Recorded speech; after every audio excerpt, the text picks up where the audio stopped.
What a week. What a week. Episode 90 of Inside the Rapper Studio.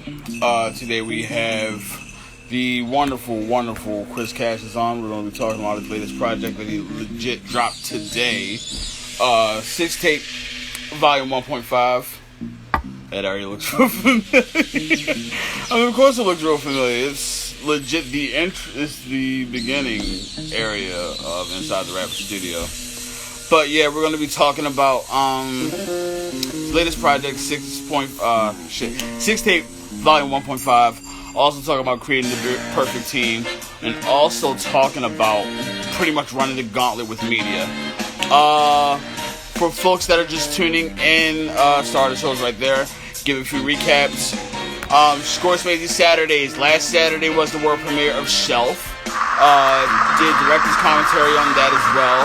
Check that out. It's on YouTube. Go to the link in the bio. Also, this Saturday, tomorrow, we're going to have a special between Inside the Rapper Studio and Working Title Podcast. And the week after that, August 15th, we have the world premiere of Love, a double feature. So, let's go ahead and get this little baby started. Everybody had a solid week. Hopefully everybody can have a good weekend. Yeah, usual stuff. You can tell how tired I am in this. Can you hear me? Yeah, I hear you. All right, let's get this little baby started. Welcome to another exciting episode of Inside the Rapper Studio. Episode 90 to be exact. Of course, I'm your host, Swayze, and today we have a very, very, very special guest in the building today. He is the man that they call Six. His favorite color is purple. Yeah. Also recently dropped a project called Six Tape Volume 1.5, available on Bandcamp. Check that out. Especially today, since it's Bandcamp Day. Give that man all his money.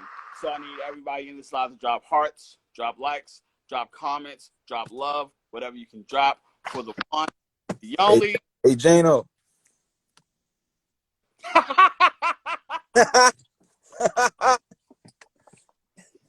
All right, everybody drop hearts, drop likes, drop comments for the one, the only, Chris Cassius. Yes, sir. He is I am him. I'm Chris Cassius. They call me Six, the Moscato mascot, the Violet Ranger, the Purple Panther. You know what I mean? You got some more. Go ahead. Yeah. I'm gonna let him live though. I ain't gonna give him too much. I'm gonna let him live today. How you feeling today, brother, man? I'm good, man. I'm actually a little tired myself. I think it might be the weather though. It might just be like the rain and whatnot. But yeah, I'm a little winded myself. But I'm good, man. I can't complain. That's good. That's good. So with every episode of Inside the Rapper Studio, as you may know, there's an origin story told from the bottom of the screen. So could you tell all how everything got started for the artist we all know and love as Chris Cassius? It started. Well, music stuff like I played like instrument. Well, I played the sax in middle school, so that was like my first like on hand experience with like music. And then, my 10th grade year of high school, I started rapping because I had transferred to a new school, and one of the guys that I ended up being cool with, I seen like on Facebook, him and his friends was rapping. So I just asked him, could I come over and record? So he said, yeah. So then after that, I talked to my mother and I was just like telling her like I wanted to do music. And she was just like, all right, cool. Like, go for it. Just like be good at it type stuff. So yeah, that was the beginning. It all started when I was 16. So I'm 10 years in now. Ooh, nice decade. How's it feel to be a decade deep? It's a double-edged sword because that's like a part of you be like, damn, I've been doing this for so long. I feel like I should be like this far ahead. But then, that other side, like I remind myself like I'm not running out of time. It's not like I'm getting old or nothing. Like society make us feel like you getting old once you get closer to 30 and stuff like that. So I just be trying not to pay that shit no mind. But I mean, I think I'm doing good for what I'm doing right now. So pretty much you're only getting started. Yeah. It's just the beginning. I think I always tell people like the 10-year mark is where you actually begin to become an actual rapper, because not only realize that like the people that you see that get hot within 1 or 2 years it's either one, they've been rapping for that 1 and 2 years, and they have people behind them and machine behind them, and they aren't really sharpened enough. Uh-huh. Or within that 1 or 2 years, they got all that shit built up within like the past 8 or 10 years. Right. Whereas Yeah. though that craft, they've pretty much put the work in and things like that. And we've obviously seen that from the growth of Chris Cassius. So I wanted to like pretty much dive into the history of Chris Cassius into what we see today. And it Okay. started as Goatface Killer, correct? My as far as my name, Period. well, I'm not. It didn't start there. I had monikers and projects before then. So like my very first project, I think DJ Nick put it out. It was called like 93rd and Groove or something like that. And I I wasn't going by Chris at the time. My name was Ryder at the time. Yeah, like back then it was Ryder. So of course that got generic. As I got a little older, I'm like, I can't keep calling myself this. So I just started going by my middle name or whatever. So that's how that transition happened. And Six Bricks came from a project though.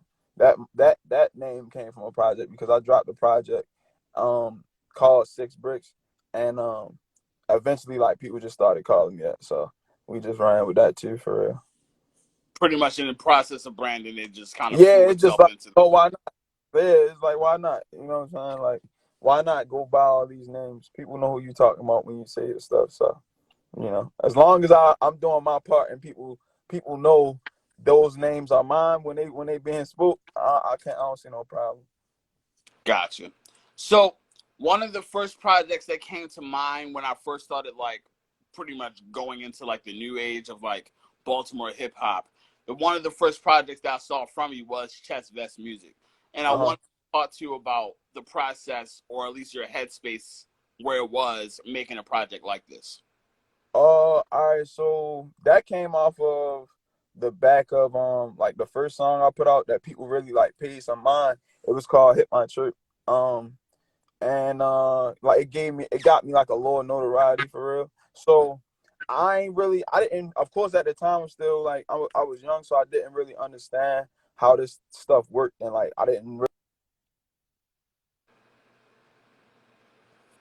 really, my bad, I didn't really get the concept of momentum and stuff like that. So like I think after I got like my song that gave me a little bit of buzz, I put out like two more songs, like probably like over the span of 3 months afterwards, and then I took this big ass break and made a project that never came out. Well, it came out, but it didn't come out when it's supposed to, because I was supposed to follow that up with Goatface Killer, and it did not work out. So coming into Chestless Music, it was I had started to put together my brand, like my image and whatnot. I was like real pressed to like do it, and I just wanted it to come out good. So like even with my intro, like if you listen to my intro, like I was just really like rapping for real, and just like I don't know, to me it sounded like um you could hear like how like forceful I was like trying to get this shit off for real. So Mm, I think it was really just like a built up like amount of energy because I didn't put out my project prior when I was supposed to. So like that one was just like, all right, I gotta do this shit. Like I was really like yeah, it was like a fire under my ass for real. got you. So like there's two words that come to mind when you've told this pretty much the backstory of this, and it's the fight between forced and natural. When Yeah, things are forced, we already know that it comes off unnatural. When things are yeah. natural, it's a very smooth process. So, what Hmm. would you say is the difference between Chest Vest Music and the next project that you dropped after that? Was there more of a natural feeling?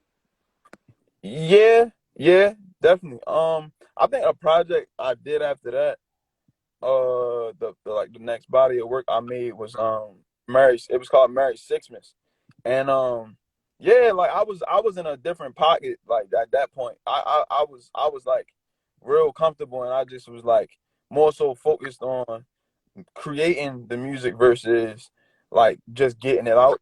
So like I was in a better, like I was in a more mature headspace at the time. Like I understood more. So I think yeah, making that one was just like it was really easy.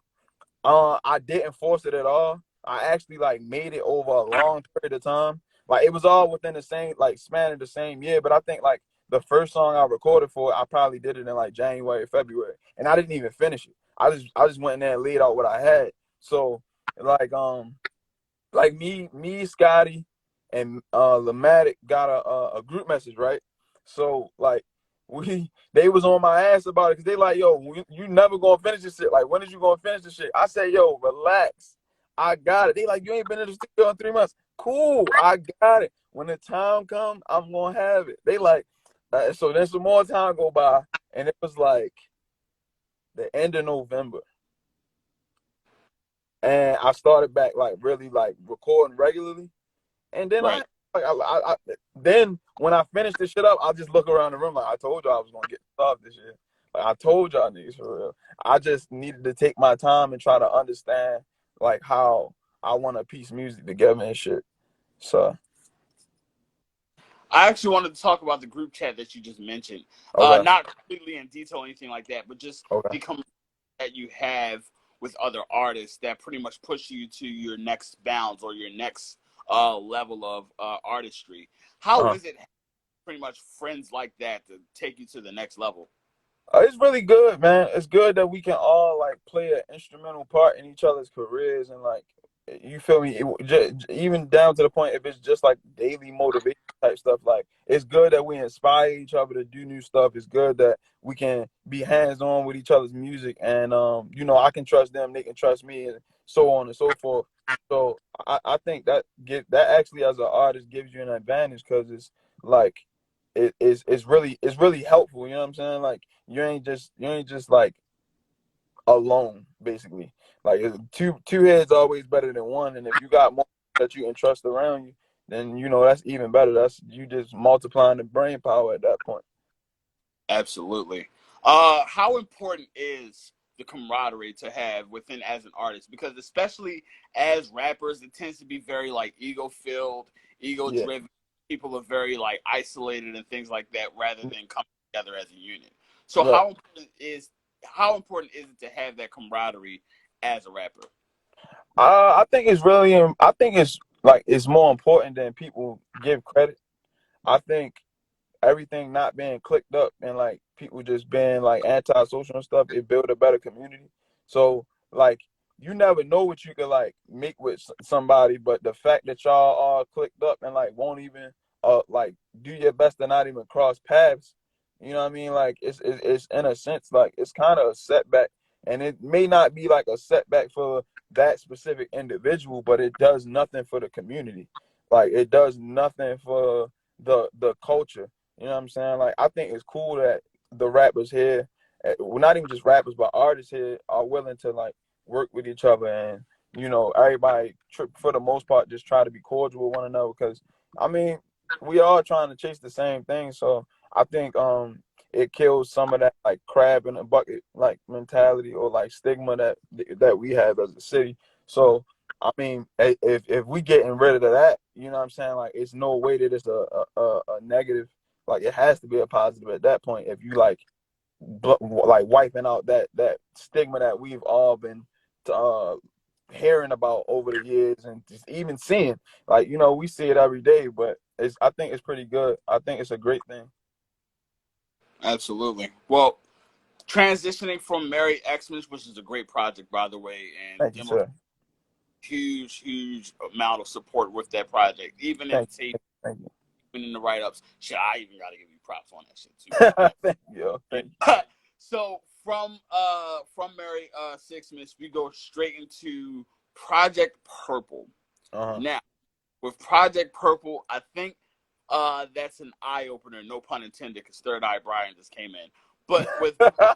Purple, that was somewhat of an eye opener of a project, whereas though it's not just, you know what I'm saying, a not hot single. It's Yeah. not just do like bars here and there. It's the entire package of the art. Yeah. Yeah. So how is it creating a project like that from the transition to Merry Xmas?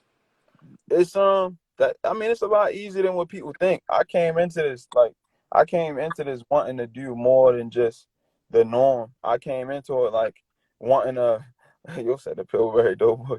I came into it wanting to do more than just write the hardest 16 I could. Like I always, people would ask me what my sound was, and I would always say like versatility or something. And even though that's not a sound, I meant that. Like I can't really put a tag on it. Like, and then in a sense, like I don't want to do that because I don't like feeling like boxed in.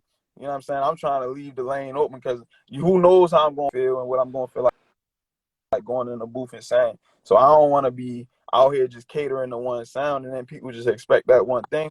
And then it's like that's all I can do. And whenever I do the other shit that I got in mind, it's just like throwaways because they're not hitting. Gotcha. Even with a track like the intro, which is like probably the most barred up I've ever heard you, like, Yeah. period. Usually, I was on some shit.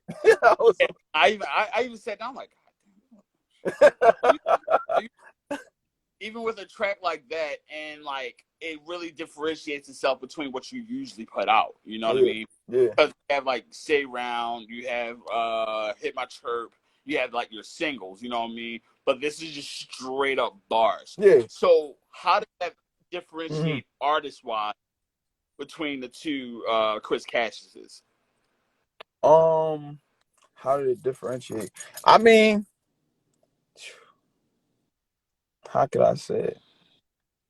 I mean, well, for starters, I never planned on doing that. I didn't even. It wasn't a beat that I had went looking for. None of that. Danklin came to me with that beat, and he was like, "Yo, you should rap on this." And then, of course, the what was his name? Thelonious London. That's who the beat. Yeah, that's who did the beat. So, of course, the name of the beat was Purple. Like, of course. So I was just like, it's just only right. I was sick that day when I did it, when I went and recorded. I actually was sick. If you can hear me on the song, I say that in the beginning of the song. I was like, yo, I'm a little under the weather, but you know. So my headspace was just like attack. Like it was just on like that was all offense. Like I wasn't, I wanted people to listen to that and be like, damn, I can't rap with this nigga. Like that was my overall, because that's how the beat just made me feel. So it differentiates just because of that, like solely. Like I wasn't worried about trying to have no melody, or I wasn't worried about putting no hook on that motherfucker. None of that. It was just like rap. You know what I'm saying? Like I'm about to rap, and I'm about to rap really fucking good. You know what I mean? So that way you can't pick that apart. I genuinely, excuse me, got a little tongue tied. I genuinely didn't think. No, I don't think, because I still don't. I don't think anybody could find a flaw in that song. Like I don't. I think as far as like fundamentally, like as far as rap, like I think I checked all the boxes off. I legitimately have to give you that, and I think that was the first few songs that I actually gave, like, because back then I was pretty much an asshole, and I didn't really give like praise enough, and I was just so focused on me. Like when I first heard that song, I'm like, oh, well, this is completely different from what he usually puts out. And then I actually listened to the wordplay and the hooks, and like not the hooks, but like the bars and the pockets. I'm like, this is science. This is legitimate science. Like, there's no type of like function here. There's no type of like leeway. It's just straight X plus Y equals Z. It For was sure. mathematics. For So sure. pretty much with that song leading into everything else within Project Purple, it's a heavily critically acclaimed project within the area. How Yeah. does all these accolades within Project Purple feel? It was overwhelming at first, but like now that I did it so long ago, and when I reflect back to like all of the stuff that I did after I put it out, and then all that I really put into making it for real, I feel like it was nice to like receive my flowers for real. it was nice for people to actually like acknowledge all that shit because I put a lot of energy into that motherfucker. And then like even afterwards, like I went on like a crazy ass show run. Like I was just trying to do shows back to back to back to back to back to back, and it was just like I worked really hard to get that shit to be something that like people like, you know, put on that pedestal they put it on. You know what I'm saying? Before it came out, after it came out, you know what I'm saying? Like I never stopped. Like I gave that shit 110.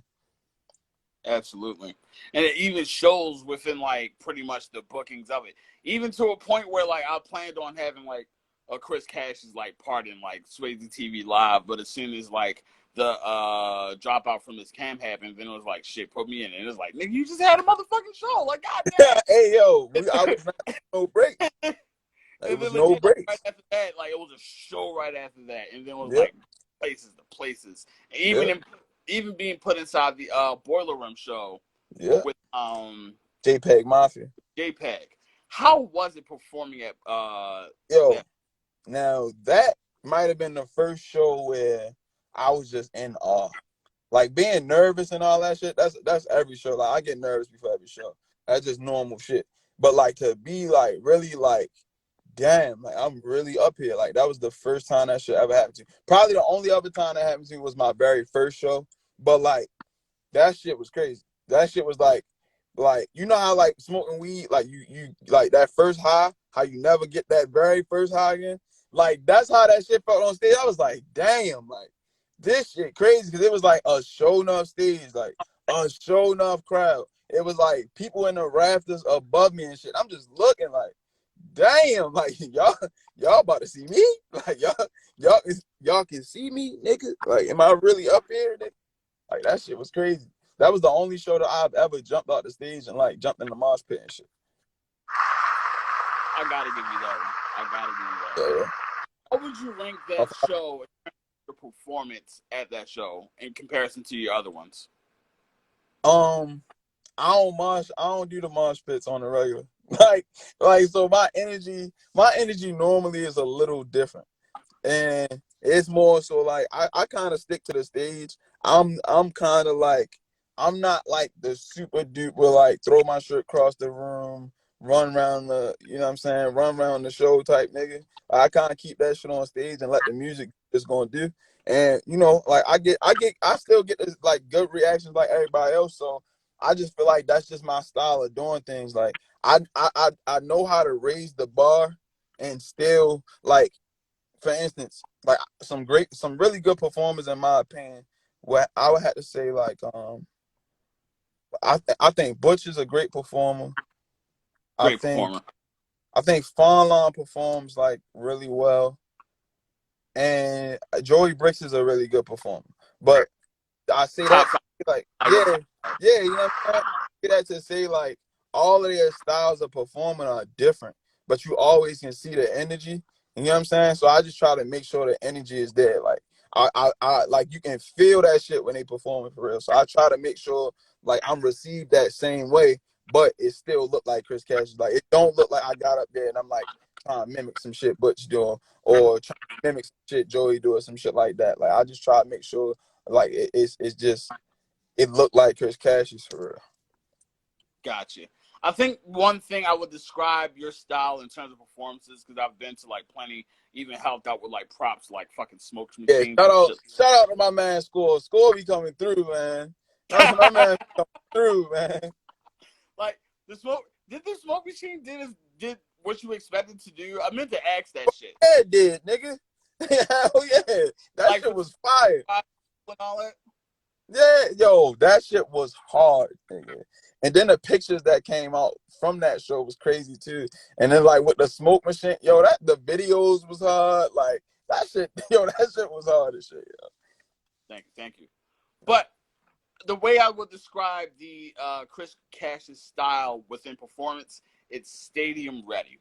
Whereas Okay. though you see like these big time performances done on like fucking like On the Run 2 with Jay-Z or like a Kanye stage, like early Kanye before you know shit happened, and like Mm-hmm. much within those spaces, it's real controlled energy, but all the energy that would be on stage, the crowd is doing. and that's Mm-hmm. very, very potent and very important to have. So, what would you credit your style of performances to? Would you credit it to your colleagues that you aforementioned with their styles, or would you credit it to your influences within music? Um, hmm. It probably would be my influences, maybe. I never thought about that. I never thought about that actually. It might be like my like really like core influences of music, like a Jeezy or like a Jay-Z or like a Boosie even or a 50 Cent or something like that. Like it's just different shit. Like for instance, like you got 50 Cent and everybody knows like I was wearing vests and shit.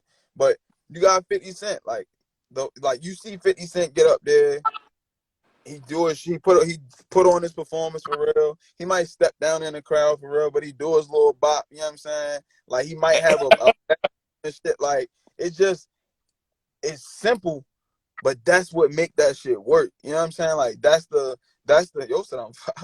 You could have at least said 6. I Six. would have. Yeah, Frank, he completely blew the moment. He completely blew the moment. Like what? But you yeah, like you see the simplicity and like it create a wow factor.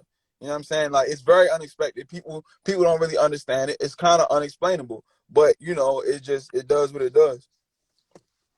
absolutely. I'd have to commend that to myself because, like, a lot of the times when I guess when I'm at performances, really just studying shit from the crowd to the stage, I can take a lot of note from those performances. Whereas though, like, it's crowd controls at a 10, like pretty much having like that stage presence, not moving around a lot, very controlled and things like that. Mhm. It's very it's almost like controlled chaos, Yeah, so to speak. yeah, for sure. Whereas though the only chaos only happens in the crowd, but it's controlled. Hmm. So I guess to transition from that, we already had the COVID shutdown. We Yep. already had shows lined up. I'm pretty sure you were lined up for a show like on the 10th of Yeah. April. Yeah. It was actually a couple. I think I might have had like 4 shows lined up already. Like right before Corona hit, I was about to go on another like 4 or 5 show run. But what happened happened. Gotcha. How was? All right, Justice, you being funny. He How? fell asleep. He fell asleep because what everybody really don't know is Justice do coke. Ooh, I'm starting rumors. You heard it here first, folks. Inside the Rapper Studio, editor in chief Justice Gray, cokehead. Nah, but nah. How was it going into these shows and performances, and then like having and then having just like the world somewhat stop for you? Oh man, it was depressing. I went through a depression.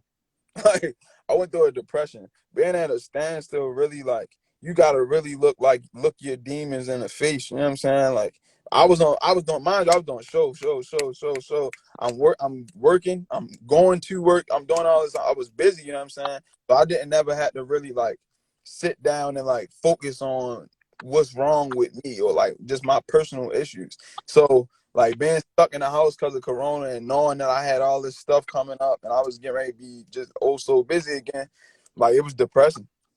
Like it just made me feel like I was losing, like I wasn't doing something right, like I was getting outworked or something. And then after I got through that, which I mean it wasn't easy. Depression is like some wild shit. I'm sure many of us can attest to. But after I got through that and I cleared my head and stuff together, it really like pushed me to like do a lot of like personal healing and stuff like that. So I mean, it was for the greater good. Would I want to have to experience that again? No, but it was beneficial. You know what I'm saying? I see why I had to go through that to become a better person because I feel like I'm nowhere near the same person as I was before the virus. So Absolutely. I feel like it's one of those things that as rappers, we always had like a problem to tackle, and it was hmm on a global scale. You know what I mean? We've never had some shit like this pop off in right, this yeah, opportunity. Whereas though, like we got the gravy train rolling, we got these rollouts planned, albums planned, shows planned, and hmm shit just completely wipes it out the map. Yeah. So how would you grade the way you handled it? Because in my opinion, I don't know about you, you handled it pretty well. You took the time that you needed away from the screen. You built yourself back up. You pretty much stopped where the stop sign was, but you didn't stop where the speed bump was. And Right, that's right. very important to having that as a rapper. And I will commend you on that. Yeah, that's well said. And I So, how would you grade yourself in terms of how you handled the slowdown or the stoppage from COVID-19 as a rapper? well, as far as like continuing to work, I think I've been doing a hell of a fucking job. Like I think I've been doing really fucking good. Like I actually had a conversation with Planet some weeks like into the corona and like the shutdown. And I was just like, right now is where you're gonna see the people that like keep working because they're gonna push through this. You're gonna see the people who like do their best to just survive off of their name alone, and then you're gonna see the motherfuckers who just don't belong. You know what I'm saying? Like you're gonna see the people who egos is what they try to work with, and then that's just gonna be what it's gonna be. So I kind of think it's proven. I kind of think that it came to be the truth. You know what I'm saying? Like outside of that, I just knew I had to be one of the people that keep working. Like I wasn't just about to sit on my ass. I wasn't about to give up on myself. I wasn't about to uh like sit around and just shoot the shit all the time thinking that's gonna get me by. You know what I'm saying? So I put in the work that uh a lot of people didn't. And the reaping the benefits is another part of what the people who didn't gonna have to watch. So like, you know, we play the card, you know, we play the cards that we dealt, and you know what I mean, we could have the same hand, but I probably could just play the game a little better than you, bro. Like, you know what I'm saying? Like if you don't know what to do with these cards, they pointless. They used to. I mean, this is a game of chess. It ain't checkers. You know what I'm saying? Like that's a check is a little man game. Take a lot of patience and a lot of like strategy and skill to be able to pull these chess games off, and that's all I'm doing, man. I'm just trying to get these checkmates and keep it moving. Absolutely. And one of the biggest checkmates that you did after well, I guess during quarantine because the shit's still happening. Justin, stop being a troll. This isn't your position here. Like you don't, you're not good at. We love you. Don't get me wrong. We love you. This isn't your game. But besides that, pretty much the big chess move that you made within quarantine is Six Tape Volume 1. I Yeah, really got credit, not just for the features and the rapping, but the production. The fucking production thank you, of Six Tape. It was really well crafted, really well done. thank I want you to kind of like elaborate on how you picked out the beats for Six Tape Volume 1. you. The beats really like. Well, I think what was the last song that I made? Well, I made some of it during Corona, and then some of it I didn't. So, I mean, pick. It wasn't really for me. It wasn't. I wasn't even trying to craft like something that fit together sonically. I was just trying to put together a solid body of work, and it just so happened that once we sequenced it, it just fell together right. Um, but I will say that a lot of those tracks that's on there, like they production wise, is like they really like heavy. Like one of my favorite ones, like beat wise, might be Trust Fall. The Trust Fall beat was like crazy. Like the song I did with Butch, the beat for that is crazy. Um, Wartime, it was simple, but it was another one. Like it was a hit for real. Thug Life, that was fire. Like just be off based off the fact that that was a Lil Johnson. I don't know if people know that. That was a Lil Johnson. Uh uh um Baby Steps. Bobby Woody killed that. And then like I feel like the song was like perfect. You know what I'm saying? Like that really just that was like that just came like to my mind like instantly cuz it was a thing of like at that point when I recorded that I was depressed. You know what I'm saying? Like when I recorded that like I was like upset. Like it was like I was fucked up then when I made that. So that was really just me talking to myself. That like that's really just what that was. Nightcrawler. That's another one. It was nuts. Like all of them, yo, you know what? You might have just made me think like to myself, like, yo, them beats is crazy. Missed calls. Like hella people kept asking me who made that beat and then was shocked when it was Scotty. Like like nobody could believe it. Now niggas asking Scotty to make them beats. And Scotty don't even make beats regularly. I had to convince him to do that.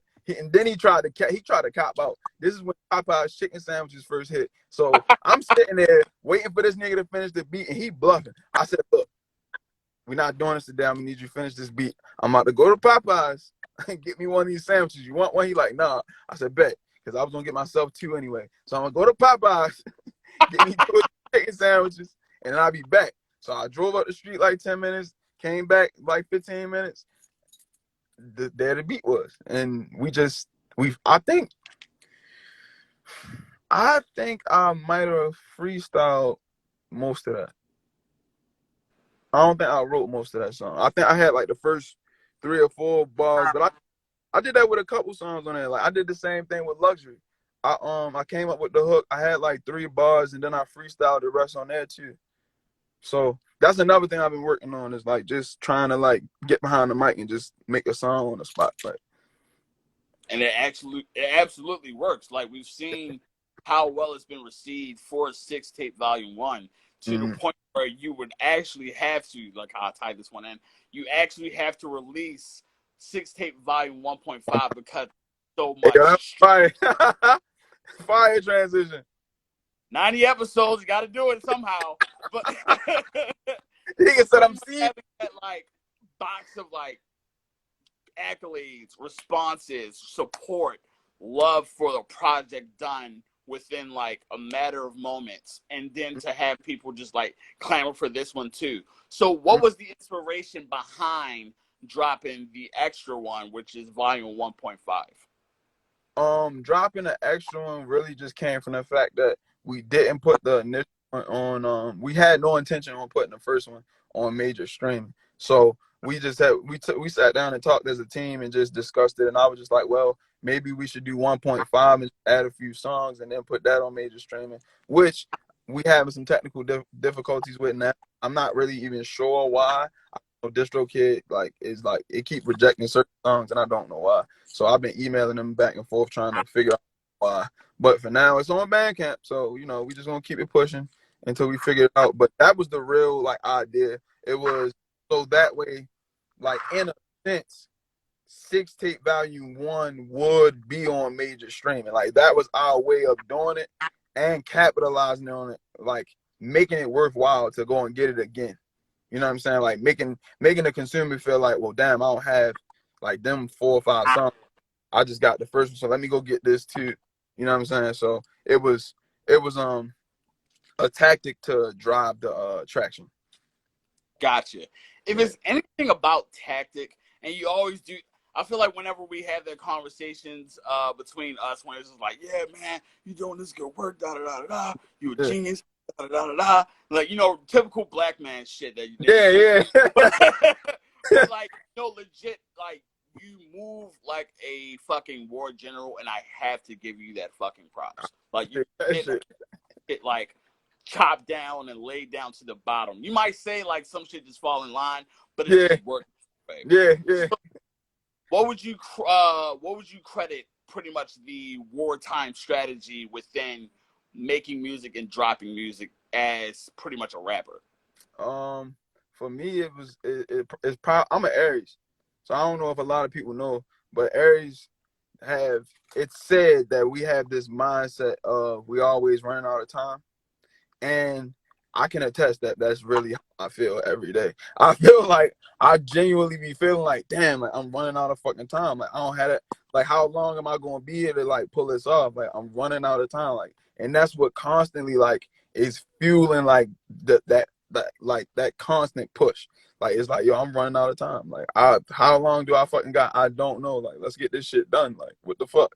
Like I can't run out of time and we just almost made it. Nah, nigga, we gotta get this shit done right now.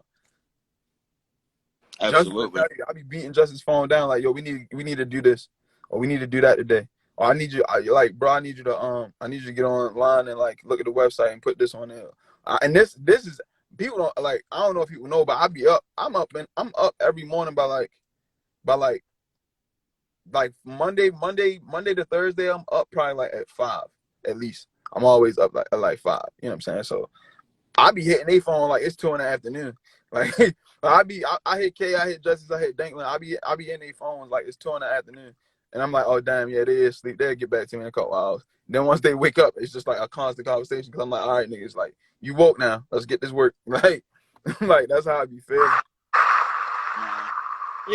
It's almost like a dream to hear like a rapper talk about their team as if it's like straight up work.